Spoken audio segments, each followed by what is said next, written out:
ملا کا رزق. پہلا بیان حضرت کا کیا ہوا؟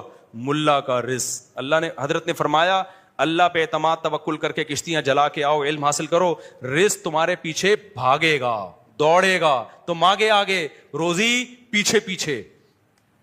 فرمایا دین کے لیے اپنے آپ کو وقف کر دو, رزق کے دروازے کھلیں گے نہیں, ٹوٹیں گے. ہم نے یقین کر لیا بھائی ہم تو کس کے لیے آئے ہیں؟ اللہ کے لیے آئے ہیں. حضرت کہہ رہے ہیں رزق کے دروازے کھلیں گے نہیں بلکہ کیا ہوں گے؟ ٹوٹیں گے. پھر اللہ نے حضرت نے یہ بھی بتایا کہ ٹوٹنے کا مطلب کیا ہے. بنیادی ضرورتیں ساری پوری ہوں گی. یہ نہیں کہ آپ ہوائی جو ہے نا وہ آپ کا اپنا جہاز ہوگا, نہ بنیادی ضرورتیں ساری کیا ہوں گی؟ پوری ہوں گی. تو یہ رزق کا مفہوم ہے. پھر دنیا کی ٹریولنگ کی تو حضرت نے بات ہی نہیں کی نا, وہ حضرت کو تھا کہ کہاں جائیں گے. حضرت تو ہمارے جا چکے تھے دنیا, لیکن تو اب کیا ہوا ہے جب میں مولانا بنا, میں نے بیانات شروع کیے, تو اب ہمیں سفر پہ مجبور کیا جا رہا ہے. یہ جو جنہوں نے مجھے جاپان بلایا نا, یہ انہوں نے بلایا ہے اصرار کر کر کے آ جاؤ کائنڈلی. صحیح ہے نا؟ نہیں آئی میرا خیال ہے بات. تو میں یہ کہہ رہا تھا میرے پاس ٹائم نہیں ہے, پلیز. اتنے فون ارشاد بھائی نے کیے ہیں, اس کے بعد جا کے میں نے ارادہ کیا چلو یار نکلتے ہیں. سمجھتے نہیں ہو بات کو. خرچہ بھی اگلا کر رہا ہے اور ہمارے نخرے دیکھو. ورنہ جاپان کا تو ویزا بہت مشکل سے ملتا ہے. انہوں نے کہا مفتی صاحب ویزا بھیجنا 100% لگے گا. پہلے تو میں اس لیے نہیں اپلائی کرتا, میں نے کہا ٹائم ضائع ہوگا, ایمبیسی جاؤ آؤ, جب میں نہیں جا رہا. انہوں نے اصرار کیا آؤ آؤ آؤ اتنا, پھر میں ٹکٹ بھیج رہا ہوں, ویزا میں لگوا کے دے رہا ہوں, آؤ. اتنا اصرار کرنے کے بعد جا کے میں نے اوکے کیا, چلو ٹھیک ہے. یہ اسٹائل مولویوں کے علاوہ کسی اور, کسی مذہبی اسکالر جو مسلم اسکالرز ہیں ان کے علاوہ کسی اور کے پاس یہ اسٹائل بولو نہیں. میں نے کہا چلو اتنا, واقعی میرے دل میں بھی یہی تھا, مجھے میرا موڈ نہیں ہو رہا تھا جانے کا. میں نے کہا جائیں گے, ویزا لگوا دیں گے, بعد میں کبھی موقع دیکھیں گے جائیں گے. انہوں نے کہا نہیں, اتنا اصرار کر کر کے بلایا.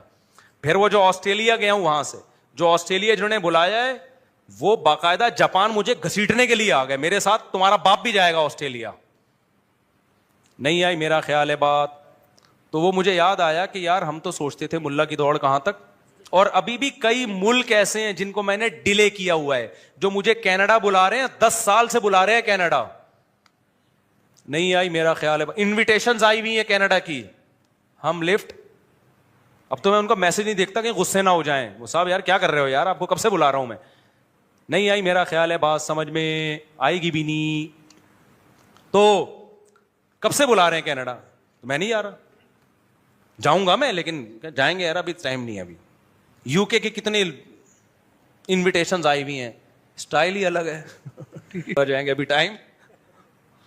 سمجھ رہے ہو بات کو؟ جلدی سی, مزہ آ رہا ہے نا, تھوڑا مزہ آ رہا ہے. شف شف والی سرکار, اللہ اس کو ہدایت دے, وہ بھی بہت ٹریولنگ کرتا ہے لیکن 2 نمبر طریقے سے, پھونکے لگا لگا کے نا لوگوں کو الو بنایا ہوا. اس کے تو ہوا نکال دی اقرار الحسن نے, موقع خیر. تو اور جو رزق کی بات تھی, تو یہ جو ماربل والی ٹائل سے مجھے یاد آیا, تمہارا ماربل کا بزنس ہے, تم کم بخت ایک شادی بھی نہیں کر رہے. تو ہمارے پاس تو جب میں مدرسے میں لگا ہوں بہت محدود تنخواہ تھی. ہم نے کہا چلو سب سے پہلا کام کیا کرنا ہے, شادی. بہت محدود, ہمارے استاذ نے بول دیا اتنی ملے گی جتنے میں گزارا ہو جائے. تو ہم نے کہا گزارے کے لیے بھی کافی ہے, تو ہم نے فوراً شادی کر لی.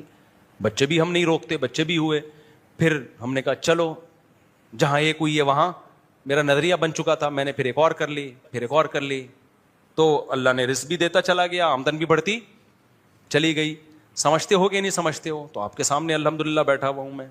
تو اللہ پہ کچھ تھوڑا سا میں شو مارنے کے لیے نہیں کہہ رہا, ہم تو وہ صحیح توکل کرتے نہیں ہیں, ٹوٹا پھوٹا توکل کی نقل ہے, حقیقت میں توکل ہے نہیں, نقل اتاری ہے. تو اس نقل پہ اللہ نے اتنا دے دیا, تو تم بھائی صحیح طرح سے اللہ پہ توکل کر لو. ماربل کا تمہارا, مجھے تو غصہ آ رہا ہے, بندہ ہے کہاں, اس کو لاؤ چمبا پلیٹ کرو اس کو.